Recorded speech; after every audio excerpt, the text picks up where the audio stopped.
Remue ménage. Remue ménage.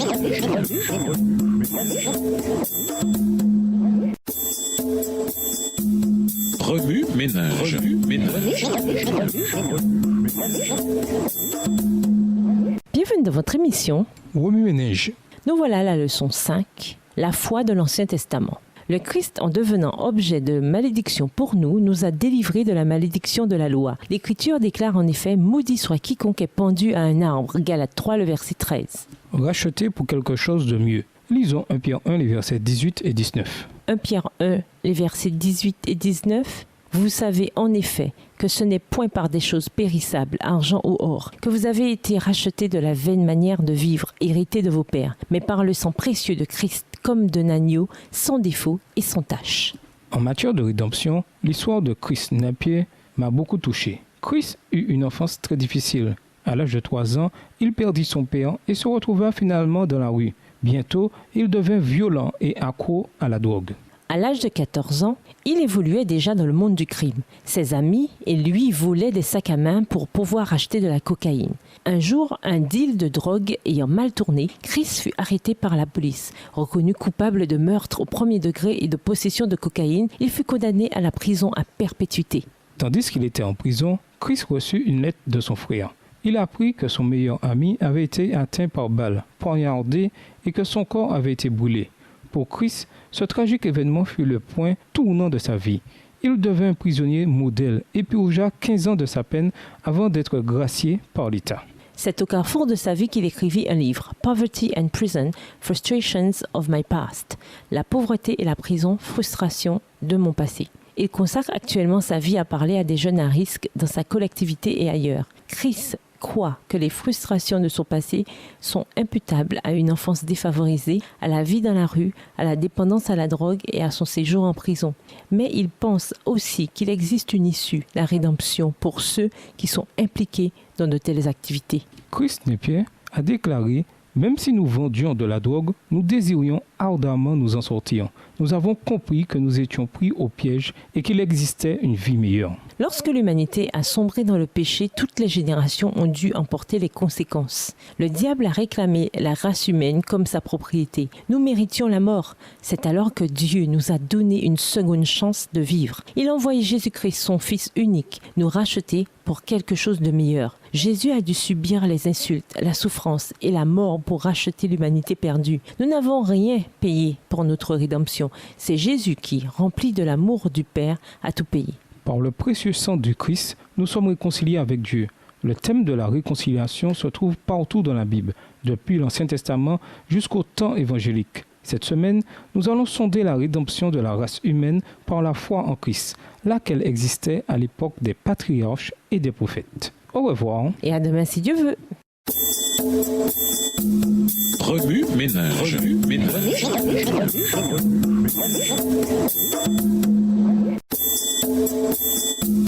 Remue ménage.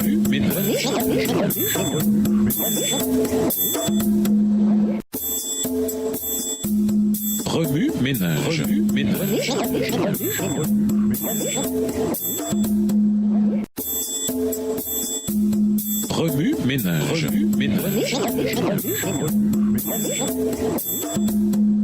Bienvenue dans votre émission Remue ménage. Nous voilà à la leçon de dimanche. Rédemption, liste de vérification. Exposer la folie.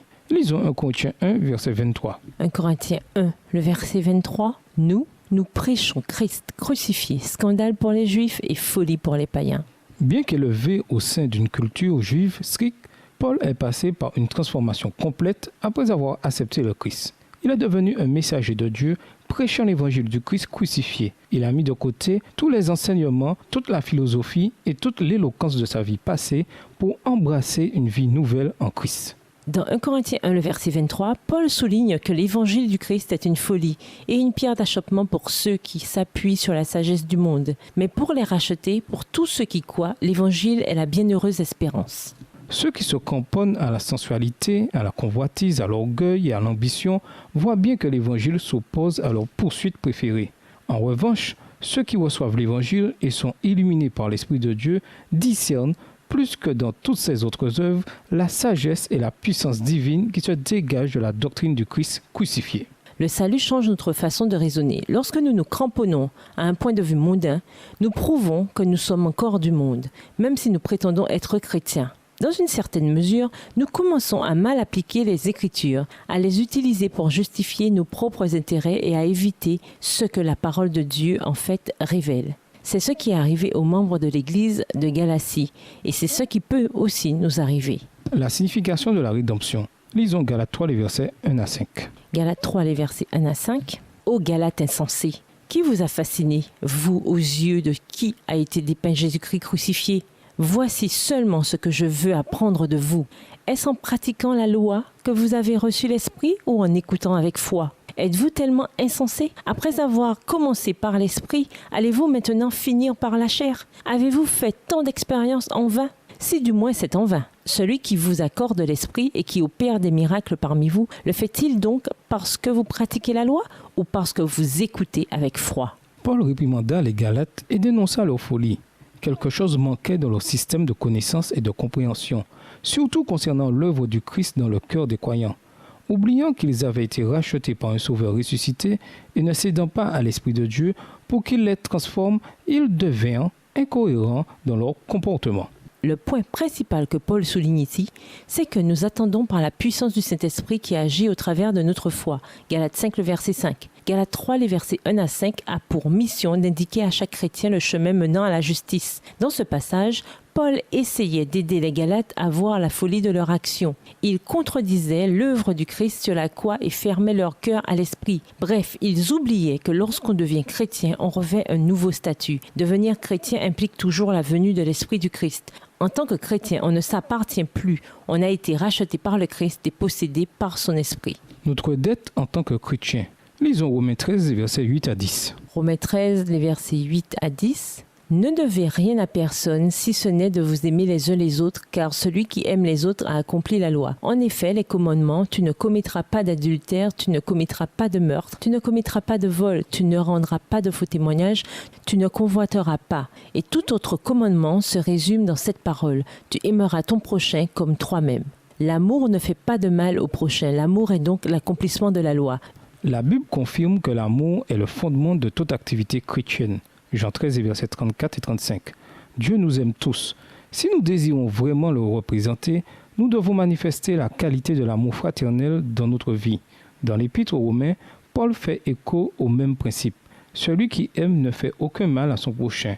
En aimant, on obéit donc complètement à la loi. Romains 13, verset 10. D'importantes leçons se dégagent de ce passage. Premièrement, il nous enseigne que nous avons une dette d'amour envers tous nos semblables. Paul souligne que les croyants doivent s'aimer les uns les autres, y compris ceux qui sont de foi différentes. La rédemption est un résultat de l'amour. En tant que chrétiens, nous sommes censés confirmer le caractère de l'amour fraternel.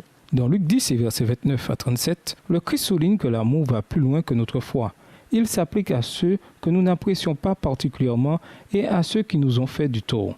Nous n'avons pas forcément à les apprécier, mais nous devons les aimer. Nous devons les traiter comme nous nous traitons nous-mêmes. Un exemple de juste. Lisons Genèse 15, verset 6. Genèse 15, verset 6. Abraham crut en l'Éternel qui le lui compta comme justice. Abraham demeure le père de la foi pour tous les chrétiens. Depuis l'appel à quitter son pays, Genèse 12, verset 1, jusqu'à l'alliance avec Dieu, Genèse 15, le patriarche a fait preuve d'une foi solide en Dieu. C'est parce qu'il a manifesté sa foi qu'Abraham a été déclaré juste, non parce qu'il a mené une vie parfaite, ni parce qu'il a répondu aux promesses de Dieu. Dans ces versets, Paul rappelle aux Galates que le salut par la foi n'est rien de nouveau. Même dans l'Ancien Testament, Dieu recherchait la foi et non les œuvres. Lorsque Moïse a écrit que la foi d'Abraham lui fut imputée à justice, il ne voulait pas dire que la foi d'Abraham, d'une certaine manière, avait été troquée contre la justice. La foi d'Abraham, comme la nôtre aujourd'hui, n'était pas le résultat de quelque effort mental ou spirituel. La foi est un don. Éphésiens 2, les versets 8 et 9. Depuis l'Ancien Testament jusqu'au Nouveau Testament, le moyen de salut est demeuré le même. Dieu est immuable. Il a toujours sauvé les gens par grâce, uniquement au moyen de la foi. Abraham a reçu le salut par la foi en celui qui viendrait. Nous recevons le salut par la foi en celui qui est venu, le Christ. Remue-ménage, nous péchons à différents niveaux. Selon vous, pourquoi le Christ nous rachète-t-il à un même prix? c'est-à-dire par son propre sang. Que se passe-t-il lorsque nous essayons d'obtenir le salut par nos œuvres? Comment la foi nous aide-t-elle à recevoir le salut? Au revoir. Et à demain si Dieu veut. Remue ménage. Remue ménage.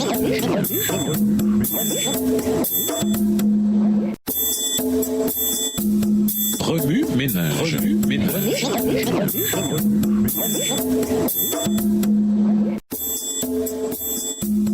Remue ménage. Remue ménage.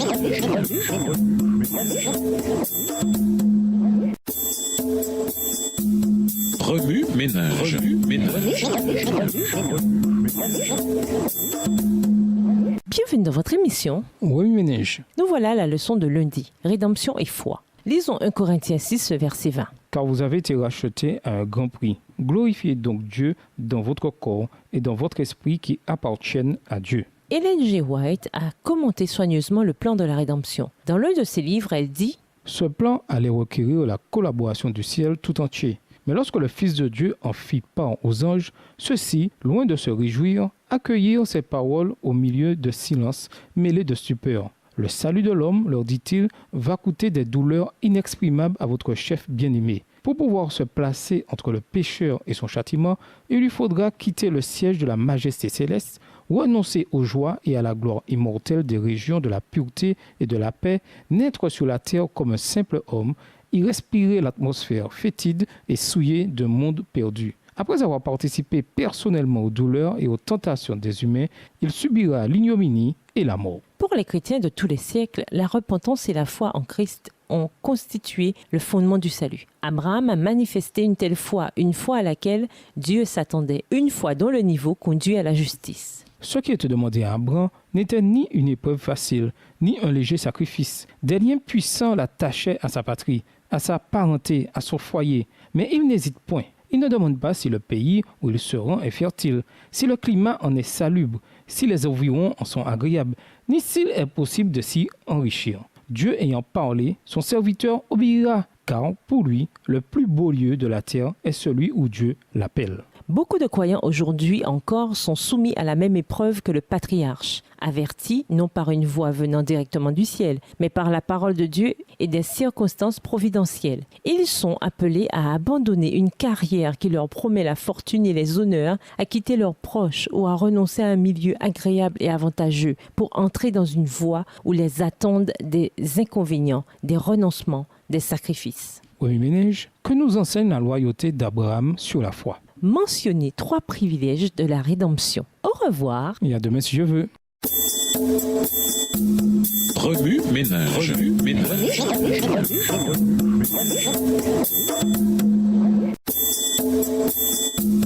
Remue ménage. Remue ménage.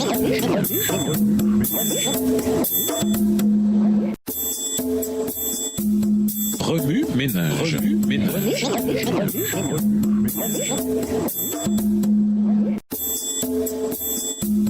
Remue ménage. Remue ménage. Bienvenue à votre émission. Remue ménage. Nous voilà à la leçon de mardi. Abraham, notre symbole de foi. Lisons Romains 4, verset 3. Romains 4, le verset 3. En effet, que dit l'Écriture? Abraham crut à Dieu et cela lui fut compté comme justice. Abraham faisait preuve d'une disposition habituelle à croire en Dieu et à lui obéir. Et il commença à l'exercer lorsque Dieu l'appela tout d'abord à quitter son pays. En matière de foi qui conduit à la justice, le personnage d'Abraham est une leçon de choses pour les chrétiens aujourd'hui. Il a montré qu'un être humain est rendu juste devant Dieu à cause de sa foi et non parce qu'il obéirait en tout à la loi. Romains 3, verset 28. Est-ce à dire que nous oublions la loi? Paul répond à cette question. Bien au contraire, nous lui donnons sa vraie valeur. Romains 3, verset 31. Paul désirait que ses lecteurs comprennent qu'il existe un lien potentiel entre la foi et la loi. De nombreux chrétiens, y compris des membres de l'Église en Galatie, pensaient qu'il était possible d'acquérir le salut par des actes de bonté ou par une observation à la lettre de la loi. Ceux qui avaient cette opinion se retrouvaient eux-mêmes dans un scénario de serviteur-maître. Cependant, il existe un meilleur moyen de confirmer la loi. La loi est conçue pour amener les gens à l'évangile. Or, l'évangile n'abolit pas la loi, de la même manière que le Messie n'abolit pas les prophéties prédisant sa venue. Au lieu de les abolir, il les accomplit. De même, l'évangile confirme la loi en accomplissant ce que la loi ne peut qu'indiquer. Abraham fournit aux chrétiens une approche de la justice qui ne leur permet pas de se vanter, puisqu'ils ne font rien pour l'obtenir. Ils ne doivent que l'accepter parce que la justice est un pur acte de grâce de la part de Dieu. En tant qu'adventistes, nous ne devrions pas permettre à quoi que ce soit de saboter notre foi en Christ. Quels que soient les postes que nous occupons dans le monde, que nous soyons riches ou pauvres, titulaires de diplôme ou pas, Dieu nous regarde tous de la même manière. Seul notre niveau de foi en ce que Christ peut faire dans notre vie détermine notre justice. Remue-ménage, comment la loi nous indique-t-elle l'Évangile? Nommer certaines choses qui affectent notre foi en Dieu. Au revoir. Et à demain si Dieu veut. Remue-ménage. Remue-ménage.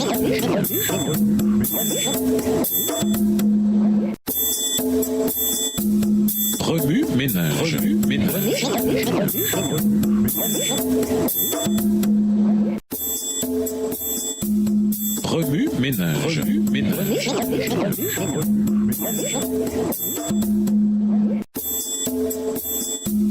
Remue-ménage. Remue-ménage. Bienvenue dans votre émission. Remue-ménage. Nous voilà à la leçon de mercredi. Pourquoi avons-nous besoin de la rédemption? Lisons Romains 3, le verset 23. Car il n'y a pas de distinction, tous ont péché et sont privés de la gloire de Dieu. Paul rappelle à ses lecteurs que tous ont besoin de la grâce et de la rédemption divine. En tant que pécheurs, nous n'avons pas de place dans le royaume de Dieu. Cependant, lorsque nous acceptons le Christ et croyons en ses promesses, nous sommes à nouveau en règle avec lui. Dieu ne se souvient plus de notre passé coupable tant que nous croyons en Christ et que nous lui permettons de prendre le contrôle de notre vie. Le sang du Christ fut le prix ultime payé pour notre rédemption. Dès que nous acceptons le Christ, notre vie change sous l'action du Saint-Esprit qui nous conduit dans la voie de la justice. Tout comme Dieu fit sortir le peuple d'Israël d'Égypte et lui donna un nouveau pays, le Christ nous a rachetés par son propre sang et nous a donné une nouvelle identité. Le péché et la mort n'ont désormais plus de puissance sur nous. Nous avons été réconciliés avec Dieu en Christ. Par la foi en Christ, nous pouvons voir ce que la rédemption réalise dans notre vie. Premièrement,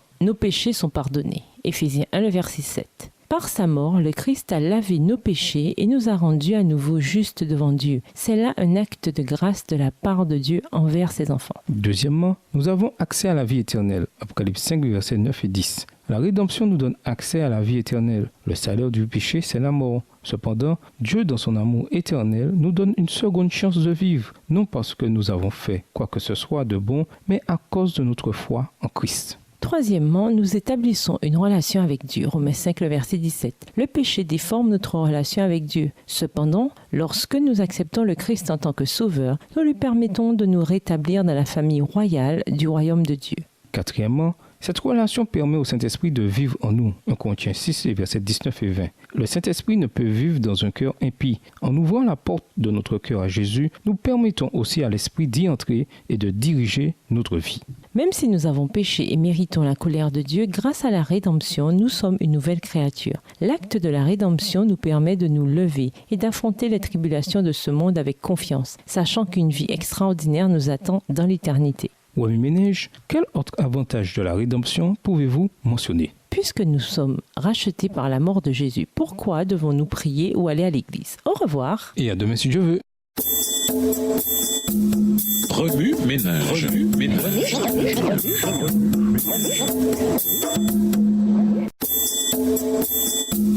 Remue-ménage.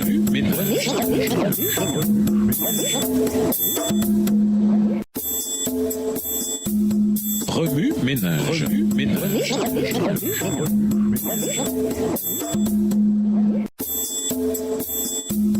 Remue-ménage. Remue-ménage. Bienvenue à votre émission. Remue-ménage. Nous voilà à la leçon de jeudi, l'évangile caché. Lisons Genèse 12, versets 1 à 3. Genèse 12, versets 1 à 3. L'Éternel dit à Abraham, va-t'en de ton pays, de ta patrie et de la maison de ton père vers le pays que je te montrerai. Je ferai de toi une grande nation et je te bénirai. Je rendrai ton nom grand. Deviens donc une source de bénédiction. Il m'est arrivé à maintes reprises de me mettre moi-même à la place des Israélites au pays du Pharaon. Ils furent victimes d'une servitude pénible et en butte à de nombreux défis. Cependant, Dieu promit de les délivrer et de les amener dans le pays de la promesse. Exode 6, versets 6 à 8. Aujourd'hui, nous devons relever certains de ces défis. Des chrétiens sont morts à cause de leur foi. Lorsque nous sommes opprimés, nous cherchons la délivrance. Satan est un oppresseur. Il met tout en œuvre pour nous faire pécher et nous faire subir la mort éternelle. Comme les Israélites, esclaves du Pharaon, nous sommes pris, nous aussi, dans le filet du péché. Sans délivrance, nous continuons à pécher et mourrons dans le péché. Heureusement, la Bible nous montre clairement que Dieu, par son Fils Jésus, a étendu sa grâce sur les pécheurs. La mort du Christ sur la croix atteste notre justification et notre réconciliation avec Dieu. Romains 3, verset 24. Par sa mort, nous recevons la puissance de résister au péché à condition d'avoir foi en Christ. Abraham ne pouvait être justifié par lui-même. Cependant, il eut foi dans les promesses de Dieu. Par exemple, lorsqu'il demanda à Dieu un fils, il savait que physiquement c'était impossible. Mais il fit confiance à Dieu et crut en sa capacité et sa fidélité. Il ne s'appuya pas sur son propre raisonnement. Combien de chrétiens aujourd'hui mettent au premier rang leur capacité plutôt que leur foi? La question de la foi n'est pas nouvelle pour les chrétiens. Elle était là dans l'Ancien Testament au jour apostolique et elle est là à notre époque. Notre rôle en tant que chrétien consiste à tirer les leçons de la vie de ces héros de la foi comme Abraham. Nous n'avons rien à tirer de nos capacités, nos réalisations, notre style de vie ou nos bonnes œuvres ne peuvent nous sauver. Le seul moyen d'obtenir le salut, c'est par la foi dans les promesses divines. La vie d'Abraham montre de quelle façon Dieu agit dans la vie de ceux qui croient en lui. La justice divine lui a été imputée en raison de sa foi en Dieu. De même, Dieu, à travers le Christ, a étendu sa grâce sur nous. Notre part, c'est d'accepter cette grâce par le don de la foi. Oui, Minège, le fait que Dieu sauve les pécheurs me permet-il d'être un pécheur? Qu'est-ce qui nous prouve que les promesses divines s'accompliront? Au revoir. Et à demain si Dieu veut. Remue ménage. Remue ménage.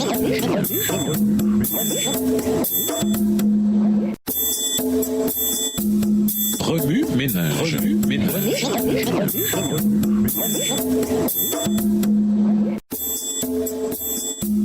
Remue ménage. Remue ménage.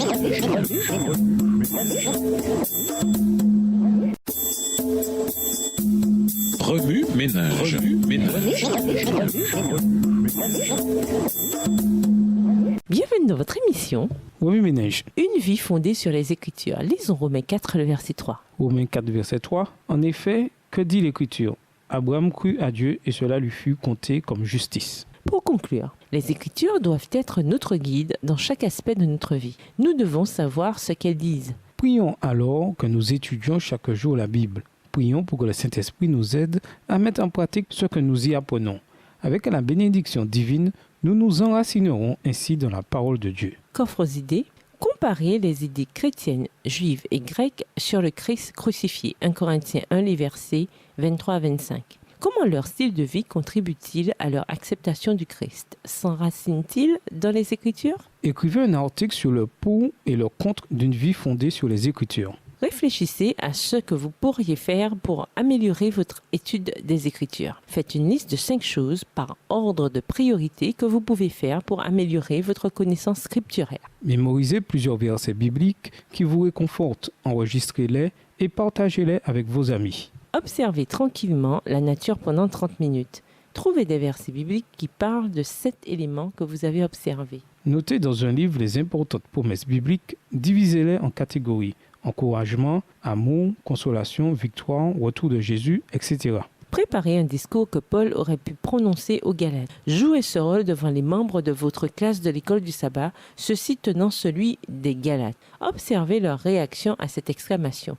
« Ô Galates insensés !» Faites un poster dont le thème est la façon de s'enraciner dans les Écritures. Pour aller plus loin, nous vous invitons à lire Matthieu 22, le verset 29, Jean 5, verset 39, Romains 15, le verset 4, 2 Timothée 3, les versets 15 à 17, dans le livre La tragédie des siècles, écrit par Ellen G. White, le chapitre 37, intitulé Les Écritures, notre sauvegarde, ainsi que dans My Life Today, ma vie aujourd'hui, page 320. aussi dans le livre Knowing the Scriptures, Rules and Methods of Bible Study, connaître les Écritures, règles et méthodes de l'étude biblique, écrit par Arthur T. Pearson.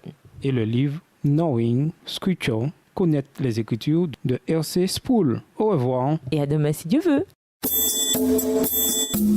Remue ménage. Remue ménage. ménage.